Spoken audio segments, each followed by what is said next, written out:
여러분, 부동산 위기가 온다는데 주가는 펄펄 난다. 이 말이 여러분, 사실일까요? 그런데 여러분, 이 이야기는 벌써 오래전부터 이야기하고 있습니다. 저는 미국의 부동산 위기, 특히 상업용 부동산 위기에 대한 것 어떻게 생각하면 진짜 조심해야 될 대목 중에 하나라고 생각해요. 최근에는 여러분 이분 한번 보시죠. 이분 로버트 기요사키, 부자 아빠 가난한 아빠 저자지요. 로버트 기요사키는요 2023년의 부동산 폭락은 2008년 금융위기를 아무것도 아닌 것처럼 보이게 할 것이다, 이렇게 이야기했습니다. 쉽게 말하면 최악의 부동산 폭락이 온다는 뜻입니다. 이것은 어찌가 보면요 굉장히 저는 충격적이라고 생각이 듭니다. 여러분도 알다시피 지금 미국의 상황은 좋지 않습니다. 쉽게 말하면 오피스 타워의 가격들이 쭉쭉 내려갑니다. 지금 로버트 기요사키는요 샌프란시스코에 위치한 오피스 가격이 2019년 대비해 보면 무려 70% 이상 폭락한 상태다. 이거 계속 지켜나갈 수 있겠느냐. 부동산 개발업자도 마찬가지, 부동산 자산관리회사도 은행에서 돈을 빌렸을 텐데 이렇게 계속 가격이 떨어지고 그리고 충격이 온다면 버텨낼 수 있겠느냐. 게다가 말입니다. 공실률이 장난이 아닙니다. 공실률은 지역에 따라서 좀 틀리기는 하지만요 대부분이 오피스 빌딩의 공실률은 17%를 넘어서고요. 샌프란시스코의 공실률은 17%가 아니라 20%를 넘어서고 있습니다. 그런 모든 것들이 시장에는요 굉장히 악재라고 이야기합니다. 지금 이대로 가다가는요 실리콘밸리 은행이 파산했을 때처럼 미국 전체의 상업용 부동산 위기가 몰아칠 거다, 이렇게까지 이야기합니다. 이와 관련해서는 제닛 옐린 미국의 재무장관도 이야기를 했습니다. 상업용 부동산 침체로 은행 위기가 지속될 가능성이 있다, 이렇게 이야기하면서요 중소형 은행들이 더 통합되더라도 놀라지 않을 거다, 이런 표현을 썼거든요. 다시 말해서 중소형 은행들이 더 망할 수 있다는 이야기예요. 망할 수 있다는 이야기. 그만큼 말입니다. 시장에는요 상업용 부동산 위기가 분명히 시장에 영향을 미친다, 이렇게 이야기하고 있는 거고요. 여기다가 스탠리 드래켄밀러라고 있습니다. 헤지펀드의 전설이라는 사람이에요. 이분은요 실리콘밸리 사태는 빙산의 일각이다.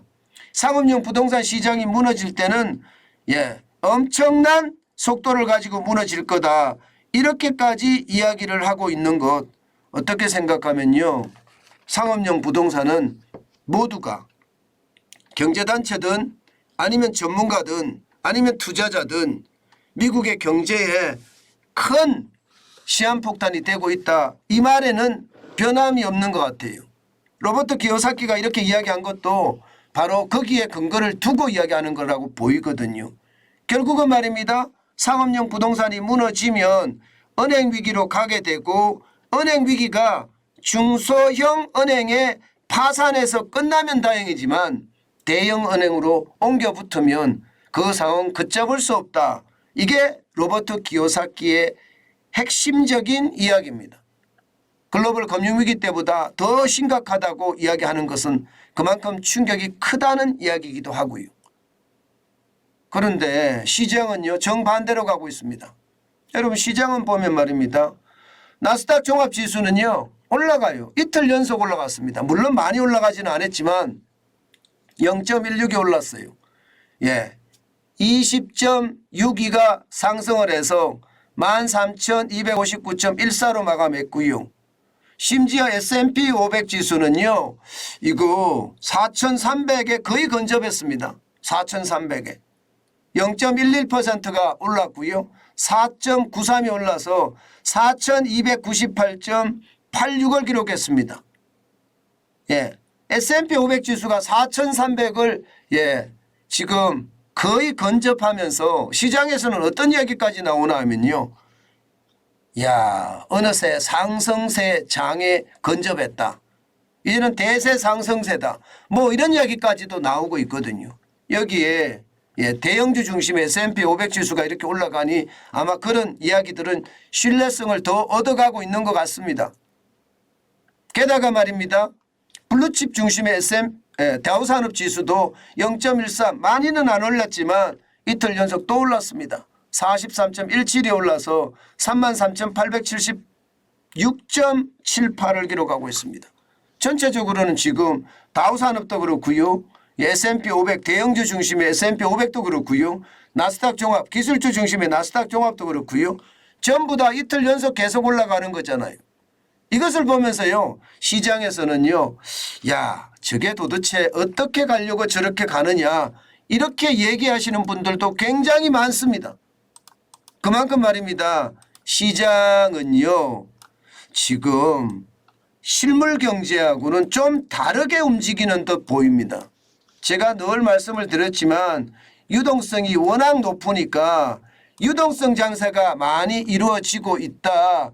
이 말이 틀린 말이 아닌 거죠. 그죠? 틀린 말이 아닌 겁니다. 결국은 실물하고 상관없이 시장은 유동성 장세로 계속 끌려간다. 저는 저런 게 굉장히 위험하게 느껴지거든요. 자칫 잘못하면 유동성 장세라는 것은 심리만 한번 흔들리잖아요. 그러면 그야말로 와장창이라는 말이 어울릴 만큼 확 무너질 수도 있거든요. 저는 그래서 조심해야 된다고 생각해요. 그래서 진짜 조심해야 된다고 생각합니다. 시장의 위험이 저는 굉장히 높고요. 실물이 따라가지 못하는 화랑 장세는요. 오히려 큰 피해만 남긴다. 저는 그렇게 생각합니다. 여러분들 저는 투자를 하지 말라고 계속 이야기합니다. 지금은 그냥 저축만 하고 오히려 현금을 쌓아가는 것이 맞다. 저는 그렇게 이야기합니다. 그게 현재까지의 시장인 것 같습니다. 뭐 전업 투자자들이나 투자를 잘하시는 분들은 어쩔 수 없이 투자를 하시겠죠. 그러나 저처럼 말입니다. 생업을 열심히 살아가면서 저축하시는 분들은 그냥 생업을 열심히 살아가면서요. 현금을 쌓아가는 것 이거 굉장히 중요합니다. 현금 쌓아가는 것이 결국은요. 위기 때 내가 부자가 될 수 있는 지름길이기 때문에 항상 말입니다. 항상 현금을 쌓고 또 쌓아야 되는 거 잊지 마시고요.